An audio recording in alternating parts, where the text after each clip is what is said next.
one we saw that I Yeah. pointed out to you. Yeah. Yeah. Okay. We used to go up there and all play tennis.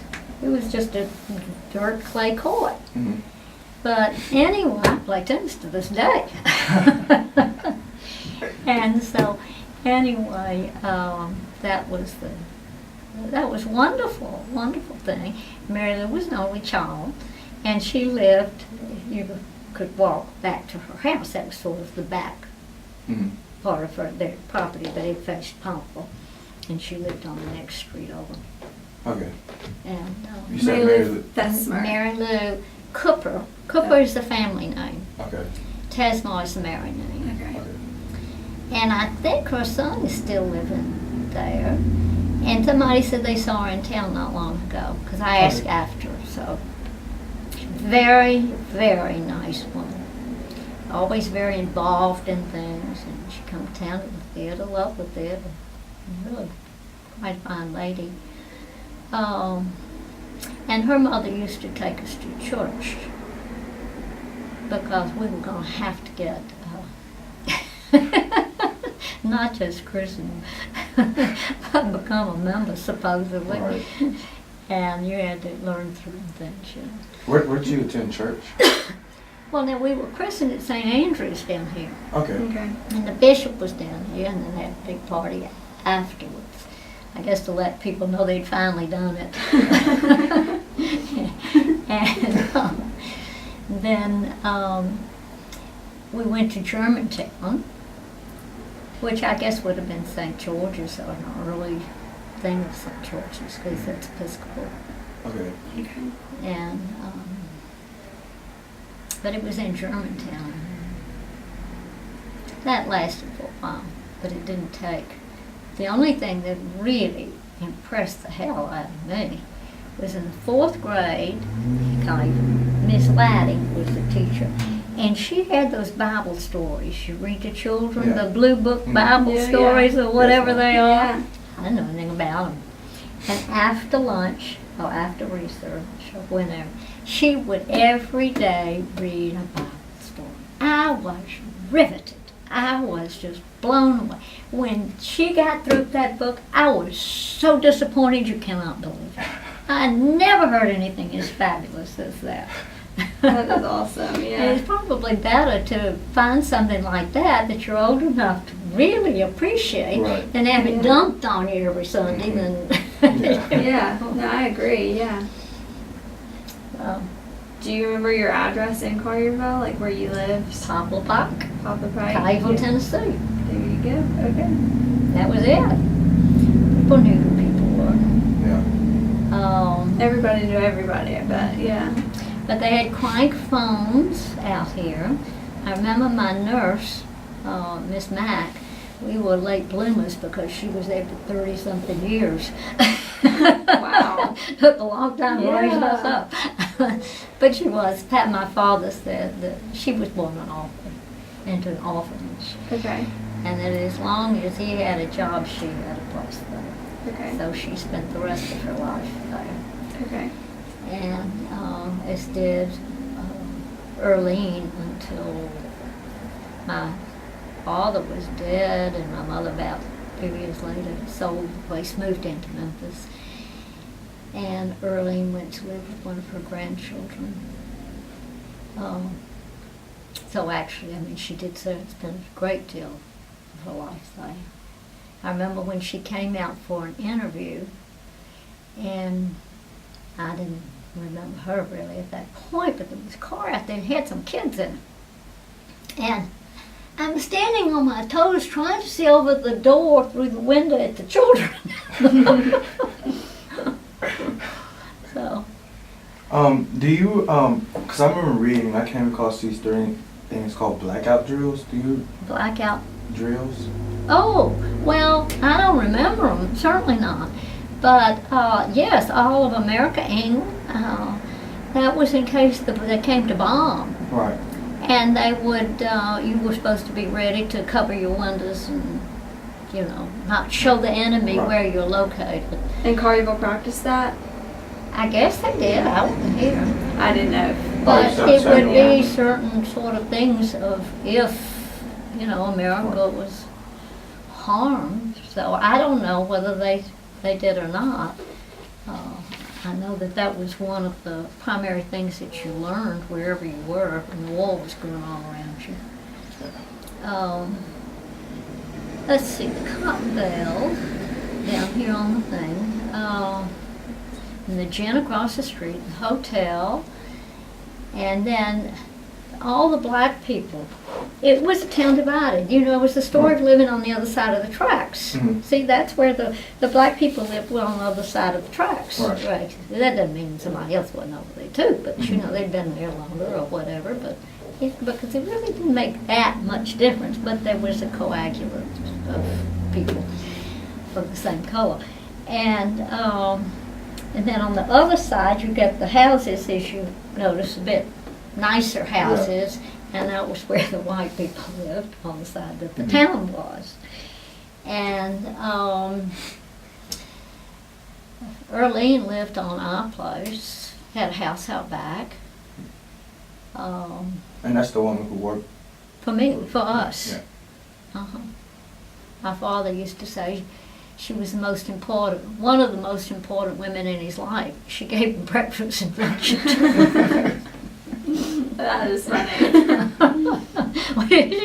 he was looking at it realistically, Yeah. to say the truth. And then we had a man on the place to feed the animals or help with the garden or the racehorses at one point. Never won a race, so then she went to just breeding them. Caught a fine stallion and bring them in. But at first, the house that they lived in was like a big square house. Okay. You stepped up into it. Now, there was like a duplex, but it was over and under. Mhm. Lucian, who was his name, and his wife lived in the upper part. And then, I don't know who the cook was at that point. I remember Lucian comes. He used to take me on to sorghum molasses at his place on Sunday morning. Biscuits. Yeah. That's how I learned to swish the butter up in the molasses. Yeah. And then underneath was the cook. Now, who was there before Alina? I don't know. Mhm. But Do you remember growing up with any of the African American kids or? there were some that used to come down and play, yeah. In fact, there's a picture of, there was a picture, Lord knows who has it, of Sarah, my oldest sister, and swimming in the horse trough with one of them. Okay. And,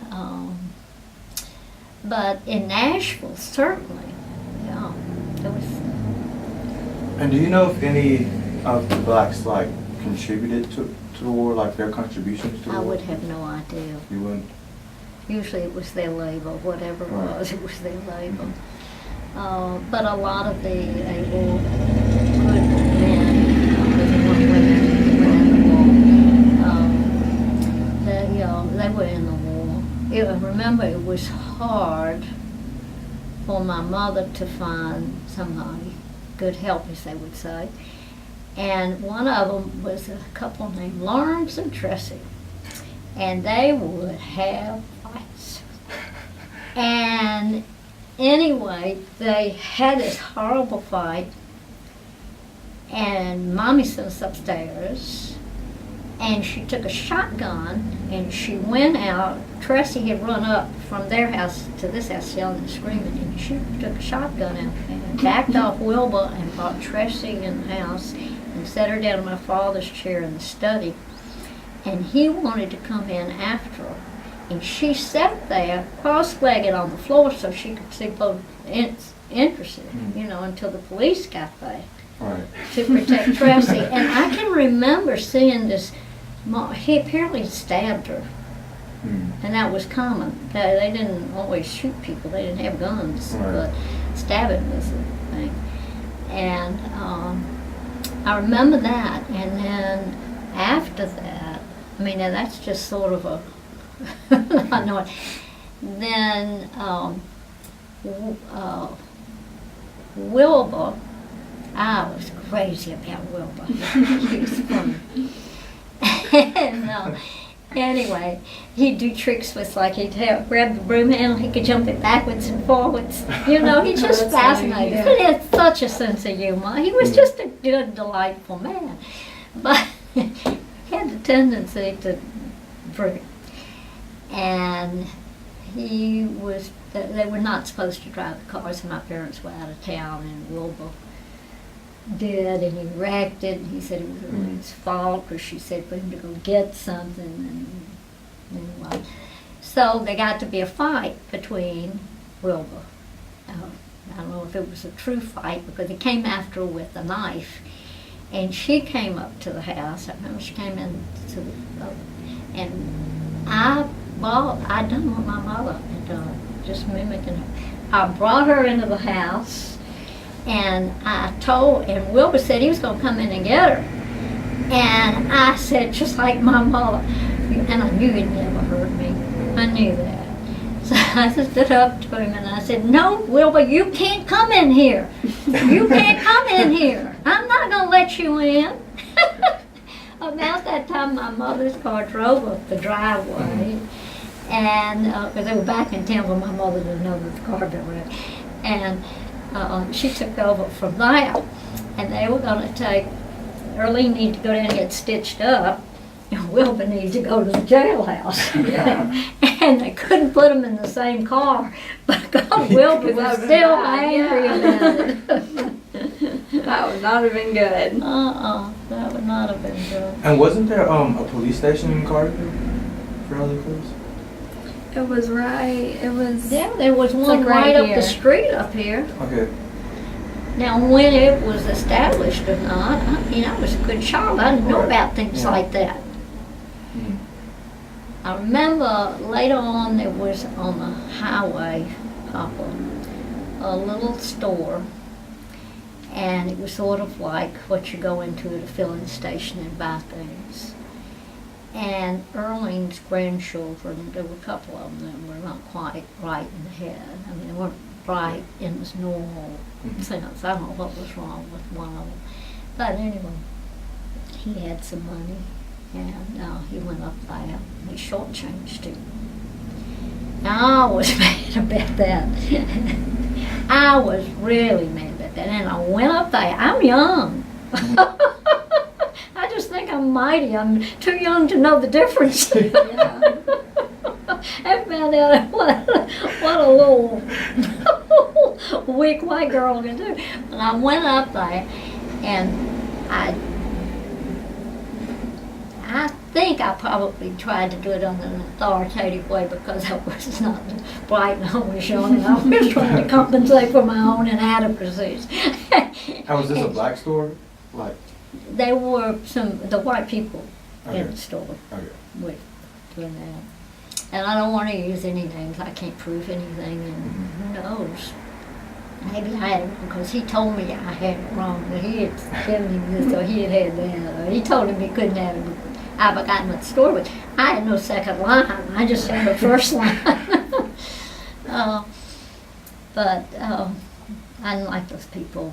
Mommy didn't like them either, because they didn't do right. Mhm.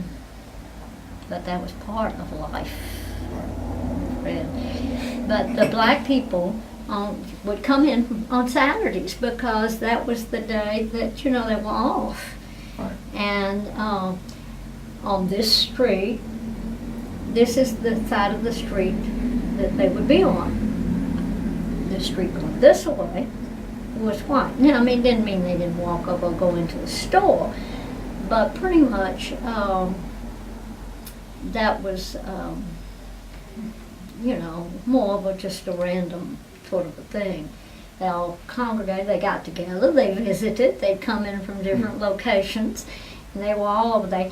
And then down the street, going this way, parallel to Poplar, that divides that side of the square, this Okay. side of the square, there was a liquor store back there, and right across from it was the funeral home. And Coincidence. yeah, and they would get all liquored up and fight, one Yeah. thing and another. I always thought that was strange that the funeral home was Yeah. right across from there. And years later, I met the man who owned the funeral home. I just happenstance. He was a Catholic, and he had some mutual friends, and he found out I was from Collierville, and said that he had this problem. Somebody had taken his hearse and had done something, and the other person was trying to sue him. He had the money at the funeral home because he owned something, and it was just a horrible thing for him, and he was totally innocent. And so somebody told him to call my father, and my father said, "Well, let me see what I can do for you." And my father, I think, got him off. I've forgotten, $20 or something, and that just took care of it. But when my parents first came here, they lived down around an old house down in Mississippi, and Magnolia, whom I only remember because later in life she came to visit us at Collierville, she had a son that was in prison in Parchment. I think it was down in Mississippi, and they had just picked him up at a crime. He was just happened to be on the premises or in the location, and that's what they do. They come in and find somebody dead, and oh, look, there's a black guy, and they pick him up, and that happened. And anyway, he was down there, and he didn't do it. And my father, what he wanted to do in life was manufacture firearms, until his parents heard about it and they decided he would become a lawyer. Anyway, he knew quite a lot about it. And so he proved that he couldn't have done it and got him off. And Pappy would go to bat for people. He knew that the underdog really needed help, and he really was big on that. I'd put him, when I think of him as being really the finest, that was the finest part of him, was the, taking on just for someone, God's, and standing up for people. What got him in the crump machine, not in the crump machine, but contesting the crump machine, was the fact that there was a black pharmacy, I think it was on Park Avenue at that time, and I don't know what the altercation was, but Crump wanted to shut him down for what he was doing, which was probably registering voters or doing something like that that would interfere with Crump. Crump didn't care too much about the others as long as off the street. And anyway, they put police down there. Anybody go into this man's store, they would look into packages. Anything that came out, they'd look into packages. And that, of course, you all didn't want to get involved with the white man. The white man's known not to be a fair man. Right. And in many cases, he could be a fair man, but he wasn't always. Particularly the people who had no education. And they need somebody to look down on them. And I'll tell you about where part of that resentment comes from. But anyway, they were trying to kill this man's business and run him out of town. And my father thought that was absolutely despicable. And so that's when he and Ed Neiman and Edmund Owen got onto getting rid of the crump machine. Yeah. And eventually they broke it. Mm-hmm. But, what was I going to tell you? There was a difference in the quality of people between, say, Nashville and Memphis. Nashville was settled with people who were looking for opportunities, and they came with books and silver, servants, and things. But they were educated, they were enlightened, they knew more about the people who framed the Constitution. They were in connection with those things that were happening. They were really basically fun. And that's why you find more free men in Nashville and Frisk University and a lot of other stuff Memphis never had. The people in Memphis, they were bought up by people who wanted to open up the Delta. That's rough, tough work. White men couldn't do it. They weren't up to it. Yeah. but they would go and buy these people and bring them down here, and it was hard life. And though they say that their names were Overton and Jackson and whatever, that was the standard of life down here. And when you come into Mississippi, for instance, I remember one white boy in my class in the 3rd grade came in coveralls. He was sort of a tow-headed boy. He didn't always look clean. Not that I ever thought about people being clean, but he was clean enough where you saw he was unclean. And overall, and I had a little Sky King thing that you could flash from the lights. And anyway, he was a product of that. These hill people, and I'm saying hill people because it's a generality and not because it's a specifics, but they had the poorest land. They had no money, they had very poor land. And they would really resentful of black people because they were doing the stoop labor that the black people were doing if they wanted to make a living. Yeah. And they hated themselves for that. And so their resentment was really high. And they would get drunk and eat clay. That's where you got calcium if you were pregnant. And that resentfulness, that hatred. And anyway, when they come out of the hills, they began to be the monument makers, the filling station attendants, things that people of very basic, redneck beliefs, that we call them. But they had no tolerance. They really resented them. You all had a value. You may not realize it in these terms, but you take a black man and he's gotten whatever he did on Saturday night or whenever it was, and put him in jail, you're taking labor out of that guy's pocket.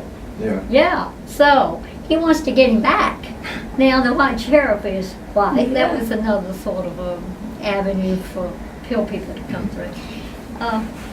But they wanted to get him back, so he spent on Monday morning they go down and pay his bail, get him out, take him back to work. Well, they knew that you had value. They had no value. They had nothing.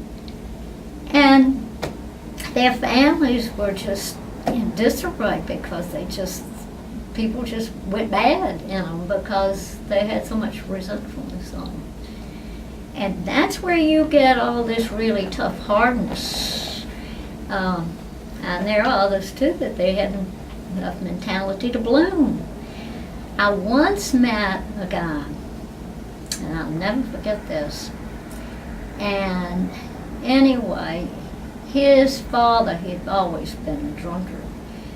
And I said, well, what about the rest of your family? I mean, he told me this. And I said, what about the rest of your family? He said, they can't stand black people. And I said, well, why is that? Maybe just because you're raised and they're supposed to be here and you're supposed to be there or something. And he said that his father lynched a man, was with a group, and they lynched this man.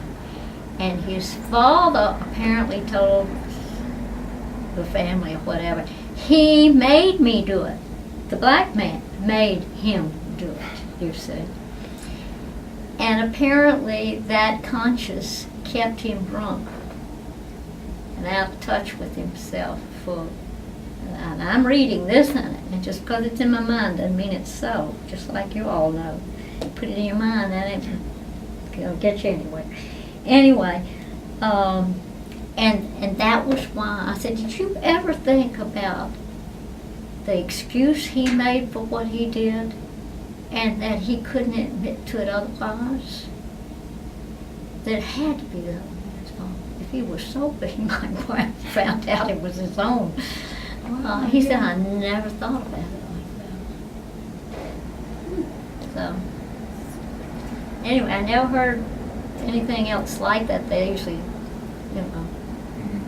guy that didn't know those sort of people, or they didn't tell you, whatever. But that one did.